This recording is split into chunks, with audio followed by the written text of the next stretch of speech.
तो आदाब, नमस्कार, गुड इवनिंग, सत श्रीकाल। एक बार फिर आप तमाम लोगों का स्वागत है क्राइम तक की कहानी के इस एपिसोड में। उम्मीद है पूरी फैमिली अच्छी होगी, अपना और अपनों का ख्याल रख रही होगी। आज की कहानी सुनाऊं उस फिल्म एक्ट्रेस की जो पिछले 3 महीनों में 27 यानी कि 27 बार इंटरनेशनल फ्लाइट पकड़ती है और उस दुबई में जाती है जिस दुबई में ना उसका कोई बिजनेस है, ना वहाँ कोई उसकी रिलेटिव रहते हैं, ना दोस्त है, ना फैमिली है।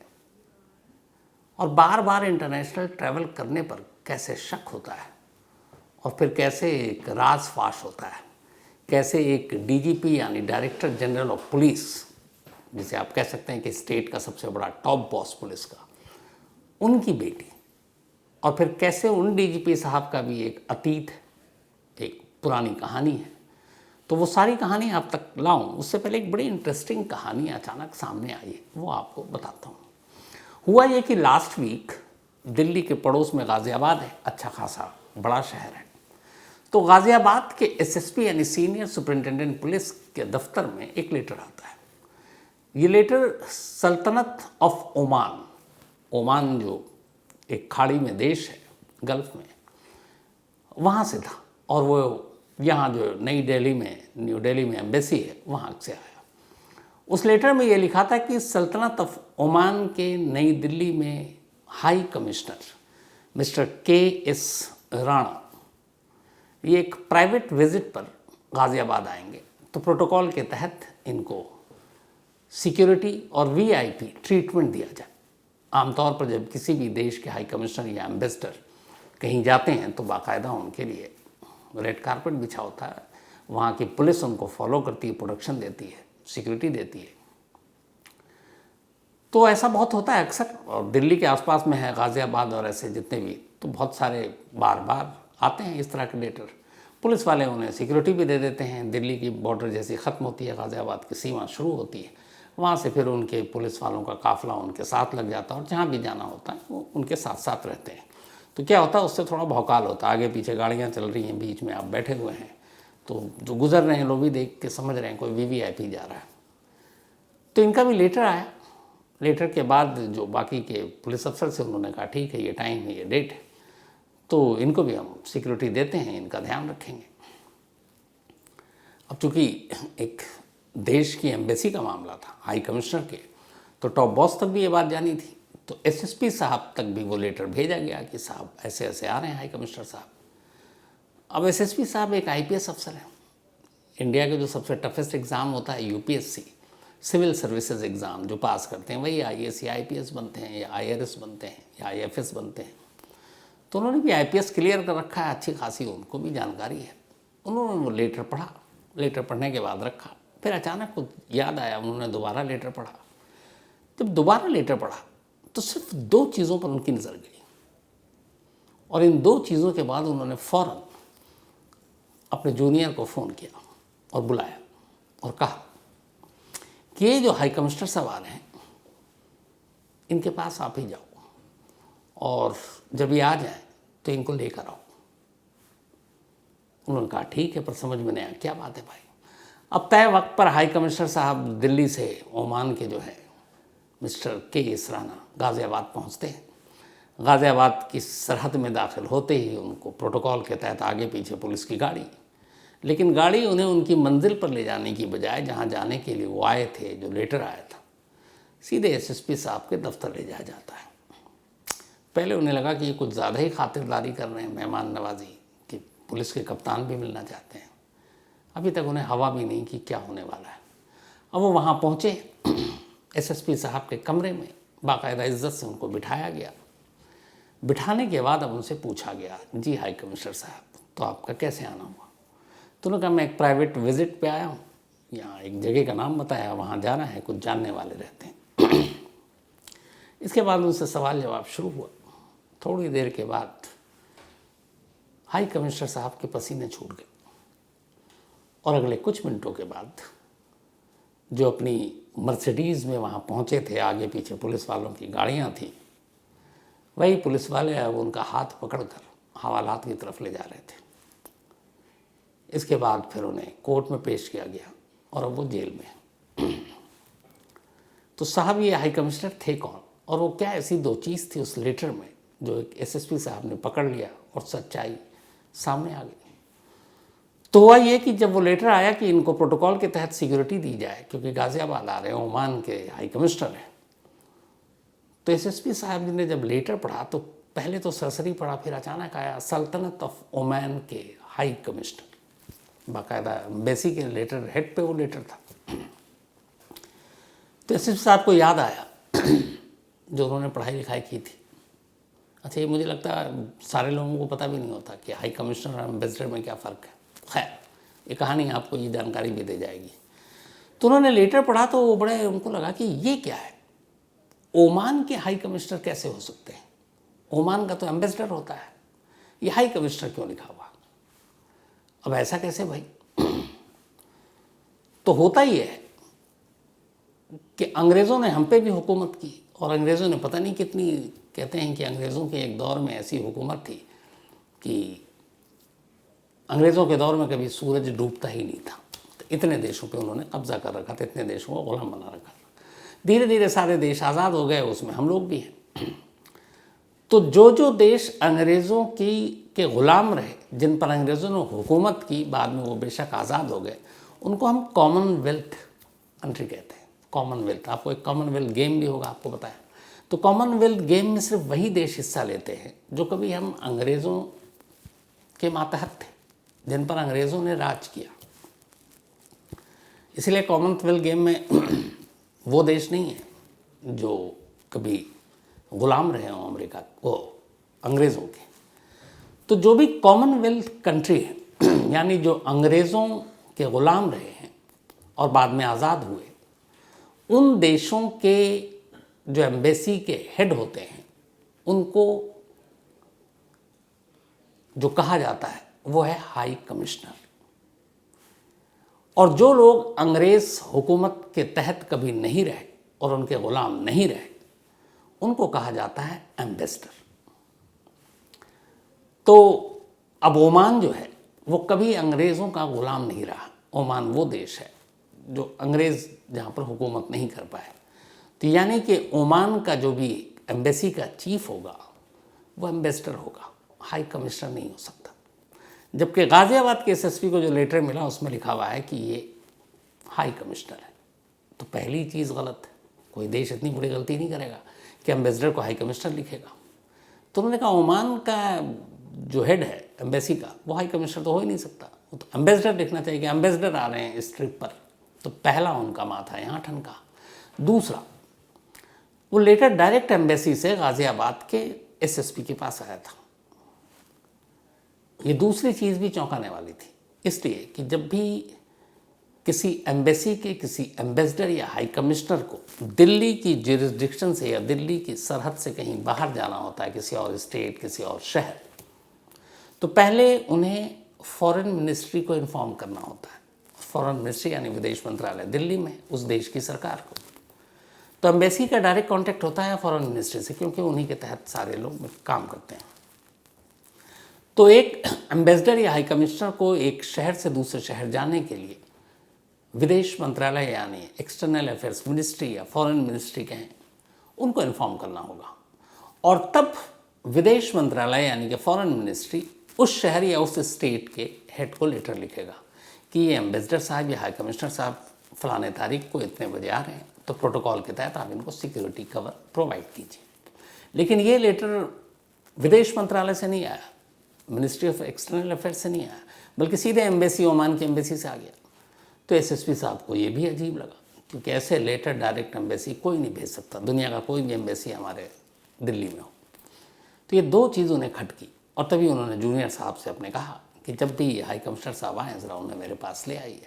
अब जब आए तो उनसे पूछताछ हुई, और पूछताछ हुई तो भांडा फूट गया। पता चला कि ये जो के.एस. राणा साहब हैं असल में एम्बेसडर हैं ही नहीं, ना हाई कमिश्नर है, ना ओमान से इनका कोई लेना देना है। लेकिन जिस BMW गाड़ी में आए थे उसमें बाकायदा एम्बेसी के वो झंडे, वो सारी चीज़ें लगी हुई थी, चमचमाती हुई गाड़ी थी, वो भी किसी और की थी। ये असल में कई यूनिवर्सिटी के प्रोफेसर हैं, जिसमें उत्तराखंड की यूनिवर्सिटी है, जिसमें राजस्थान की यूनिवर्सिटी है, और उम्र भी करीब 65-66 साल है। रिटायर भी हो गए ये वाइस चांसलर के पद से। लेकिन जब वीसी रहे यानी वाइस चांसलर, तब इन्हें थोड़ा सा पता चला पद कद इसकी गरिमा या थोड़ा सा वीवीआईपी आपको सारी चीज़ें मिलती हैं।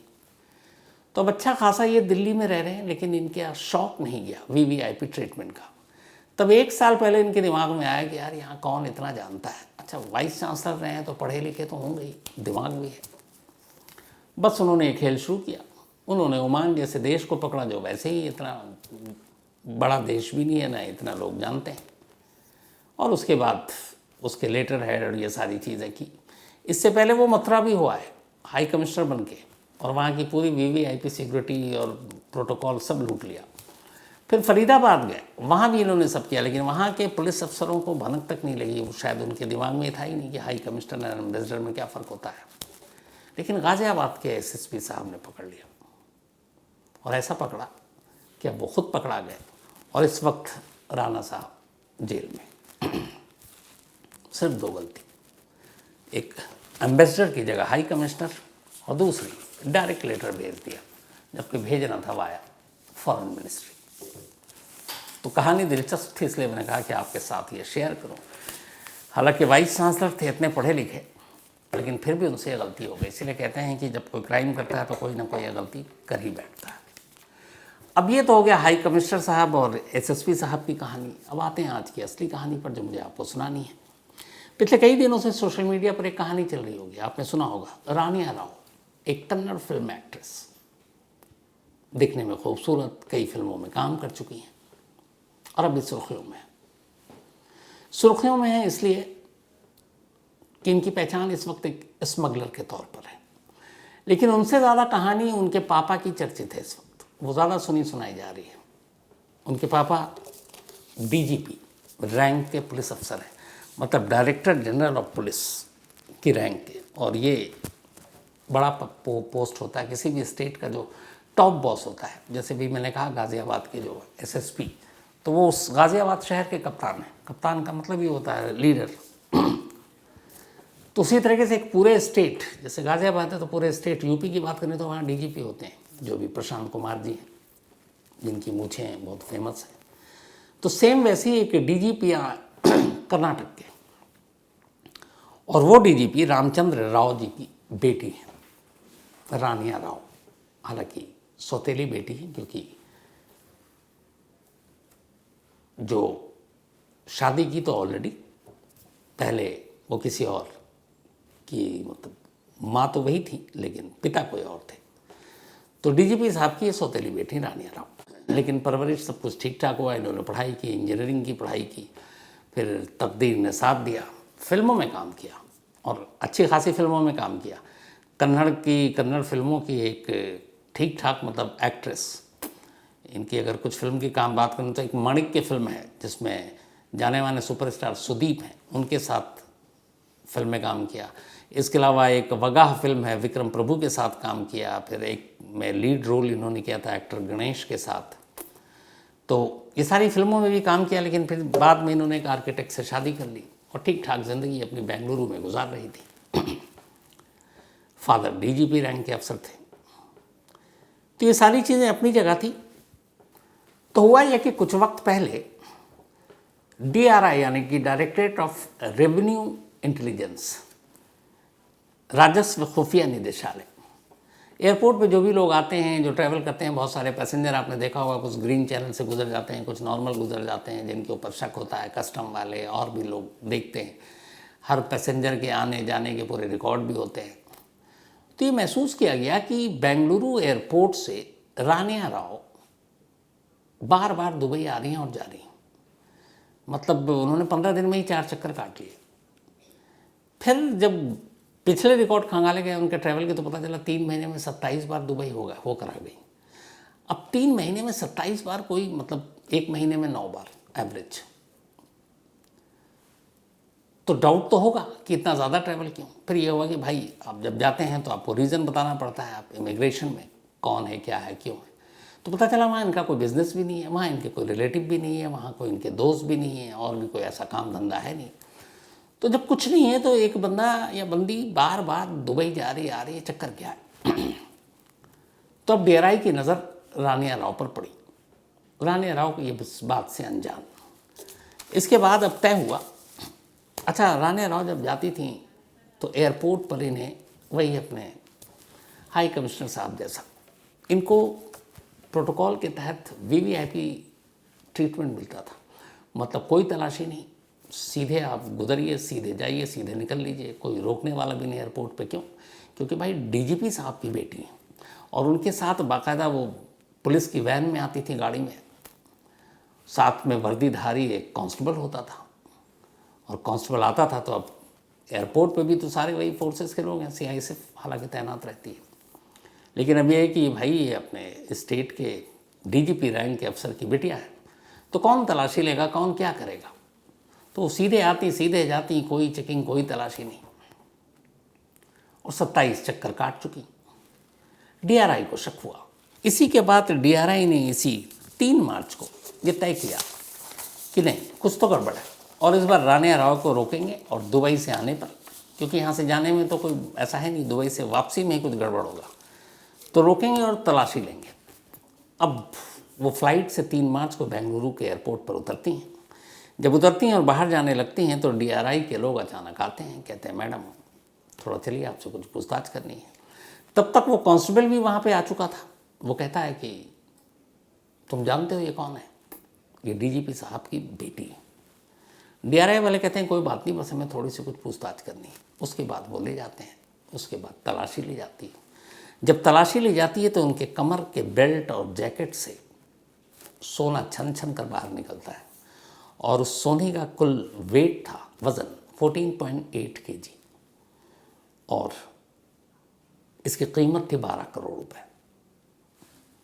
अब 12 करोड़ का सोना रानिया राव के कमर से, बेल्ट से, जैकेट से बाहर, रानिया राव हक्की बक्की। उधर कांस्टेबल भी अब निकल लिया, क्या करे। अब उसके बाद पुलिस उन्हें लेकर उनके घर पहुंची बेंगलुरु के।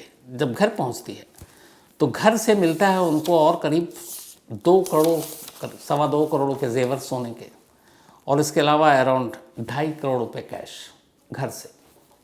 तो 12 करोड़ के गोल्ड तो एयरपोर्ट पे पकड़े और लगभग 5 करोड़ मान लीजिए घर से कैश और गोल्ड में, तो 17 करोड़ कुछ घंटों में डीआरआई ने बरामद कर लिए। अब सवाल ये था कि एक डीजीपी रैंक की बेटी ऐसा क्यों कर रही है। अब उससे पूछताछ शुरू हुई। तो पूछताछ शुरू हुई तो अब तक की जो कहानी सामने आई है वो ये है कि रानिया राव पहले ट्रैवल किया करती थी, शौकिया, दुबई भी जाती थी, और अक्सर जब वो जाती है एयरपोर्ट पर तो उनके फादर की जो ऑफिशियल गाड़ी है पुलिस की, वो उन्हें एयरपोर्ट पे छोड़ती। सीधे अंदर, कोई तलाशी नहीं, कुछ नहीं, बल्कि उल्टे सैल्यूट पड़ता क्योंकि साथ में पुलिस वाले होते। और फिर वो जाती हैं और फिर रिसीव करने के लिए भी पुलिस वाले जाते और आते। इसी बीच में कुछ लोगों की नज़र पड़ी और उन्होंने देखा कि यार ये तो बड़ी वीवीआईपी तरीके से एकदम मूवमेंट है इसकी, एयरपोर्ट पे कोई तलाशी नहीं, आने जाने में कुछ नहीं। इसके बाद धीरे धीरे अब रानिया को जाल में फांसने की कवायद शुरू हो गई। फिर ये हुआ कि उसे लालच दिया गया और कहा गया कि देखो तुम्हारे फादर की वजह से तुम्हारी तलाशी तो होती नहीं है, पुलिस वाले खुद तुम्हारे साथ होते हैं, पुलिस की गाड़ी में तुम आती है एयरपोर्ट और जाती भी हो, तो दुबई से हमारे गोल्ड है, बस उसको तुम पहुंचा दो, हर खेप पे तुम्हें पैसे मिलेंगे। दुबई में और इंडिया में गोल्ड का रेट थोड़ा फ़र्क है और एवरेज एक बार में रानिया राव वहाँ से गोल्ड करीब 15 केजी लेकर आती थी, 15 किलो के आसपास। तो अगर 15 केजी लाती थी उसका मतलब एक ट्रिप में उसे अराउंड 51-52 लाख पैसे मिलते थे। हर गोल्ड मतलब जितने केजी उसके हिसाब से उसका फिक्स था, तो लगभग एक ट्रिप पे 50 लाख रुपए आराम से। सीधा साधा अच्छा सौदा था। यहाँ से जाना भी फ्री, वहाँ से आना भी फ्री, और गोल्ड रोकने वाला को है नहीं एयरपोर्ट पे क्योंकि पिताजी डीजीपी है। तो ये धंधा चल पड़ा। 3 महीने में 27 बार रानिया होकर आ गई, लेकिन बस गड़बड़ी हुई कि बार बार आना जाना वो डीआरआई की निगाहों में आ गई। और अब ये हुआ कि जब इस कांस्टेबल को पकड़ा गया, क्योंकि हर बार अब डीआरआई और एयरपोर्ट के सारे स्टाफ ने बताया कि भाई वो जब भी आती थी तो ये होते थे, कहते थे डीजीपी साहब का हुक्म है, ये उनकी बेटी है कि इनको ठीक से प्रोटोकॉल के तहत भेजा जाए तो इनकी तलाशी वलाशी भी नहीं होगी। अब डीजीपी साहब का नाम आया। डीजीपी साहब जो है इस वक्त वहाँ कर्नाटक पुलिस हाउसिंग कॉरपोरेशन के डायरेक्टर जनरल है, पुलिस डीजीपी रैंक के ही है। तो अब यहाँ सवाल आया कि क्या डीजीपी साहब भी इस साजिश में इन्वॉल्व है और इस धंधे में, इस स्मगलिंग के पेशे में वो भी इन्वॉल्व है। जब बेटी को गिरफ्तार किया गया तो बाप से भी पूछताछ हुई। उन्होंने कहा हमें तो जब मीडिया में पहली बार खबर आई तब पता चला। बट सवाल ये है कि फिर वो बार बार एक ख़ास पुलिस वाले को ही एयरपोर्ट अपनी बेटी के साथ क्यों भेजते थे और ये कहते थे कि ये डीजीपी की बेटी है। इस पुलिस वाले ने भी बयान दिया जो बार बार एयरपोर्ट पे रहता था कि मैं जब भी शुरू में आया हूँ तो जब भी शुरुआत के जितने दिन भी आया हूँ तो मुझे रानिया राव ने नहीं कहा था कि वहाँ एयरपोर्ट चलना है और अंदर ये करना। मुझे डीजीपी साहब ने बुलाकर फ़ोन किया और फिर बुलाया और कहा मेरी बेटी एयरपोर्ट जा रही है, कोई तकलीफ़ ना हो और सीधे इसको एकदम प्रोटोकॉल के तहत VVIP treatment, no security check, nothing, और तुमको ले जाना और फिर वापस जब आएगी तो तुमको लेकर आना है। तो अब डीजीपी का ये कहना है अपने ही एक पुलिस वाले को, तो ये शक तो होता है कि कहीं डीजीपी मिले हुए तो नहीं। इसीलिए फ़िलहाल इन डीजीपी साहब को छुट्टी पे भेज दिया गया क्योंकि अभी मामले की इन्वेस्टिगेशन जारी है। लेकिन अब जब बेटी का पोल खुला तो फिर बाप की भी पुरानी फाइलें खुलनी शुरू हो गई। तो ये पता चला कि एक बार जब ये आईजी हुआ करते थे, इंस्पेक्टर जनरल ऑफ पुलिस, और शायद मैसूर की तरफ कहीं रेंज में पोस्टेड थे, तो हवाला का एक मामला आया और उस हवाला के मामले में इन्होंने एक बस में खबर मिली कि हवाला के पैसे और कुछ चीज़ें जा रही हैं। तो इन्होंने अपनी टीम के साथ दबिश डाली और करीब 2 करोड़ 20 लाख रुपए बरामद हुए। लेकिन जब कोर्ट में जमा किया गया कि कितने की इस दबिश में, छापे में पकड़ा गया, तो वो दिखाया सिर्फ 20 लाख 2 करोड़ गायब। अब जिसके पैसे थे, जिसके जेवर थे, जो सारे जमा किया गया था, वो पहुंच गया कोर्ट। बोला माई बाप ठीक है, जो भी है हमारा, आप हर्जाना देने को तैयार हो, लेकिन पकड़ा तो 2 करोड़ 20 लाख का, यहाँ दिखा रहे हैं 20 लाख, 2 करोड़ कहाँ गए? तो उस 2 करोड़ का इल्ज़ाम इन्हीं डीजीपी साहब जब आईजी थे तब लगा। मामला बड़ा उछला। फिर उस वक्त कहते हैं जो कर्नाटक के चीफ मिनिस्टर थे, उन्होंने साफ साफ आदेश दिया था कि इनको सस्पेंड कर दो और इंक्वायरी बैठाओ। लेकिन इनकी पहुँच बहुत ऊपर तक है। सस्पेंड हुए नहीं, कुछ हुआ नहीं, बल्कि उनका तबादला ज़रूर हो गया सिर्फ, और कुछ नहीं हुआ। तो ये दाग उनके ऊपर पहले रहा है। और अब सीधे सीधे बेटी 14 दिन की जुडिशियल कस्टडी में भेज दी गई है और पुलिस ये जांच कर रही है कि इनके पीछे पीछे कौन कौन से और रैकेट है, कौन कौन से लोग हैं। लेकिन इसमें ऑर्गेनाइज्ड गैंग की अभी तक बात कम आ रही है। ये आ रही है कि चूँकि रानिया राव को एयरपोर्ट पर इस तरीके का वीआईपी ट्रीटमेंट लेते हुए देखा गया कि तलाशी नहीं होती, तो कुछ लोगों की नज़र पड़ी। उन्होंने कहा चलो अपना धंधा चमकाते हैं इसी के ज़रिए, तो उसको एक सवारी के तौर पर इस्तेमाल किया। हर ट्रिप में उससे कहा इतना हम तुम्हें गोल्ड देंगे, तुमको पहुंचा देना है। और चूंकि कोई तलाशी होनी नहीं थी तो वो गोल्ड लाती रही। अब गोल्ड एक तय सीमा से ज़्यादा भारत के अंदर लाना, उस पर आपको ड्यूटी लगती है, टैक्स लगता है, और ये चुराना जुर्म है, इसके लिए सज़ा भी है।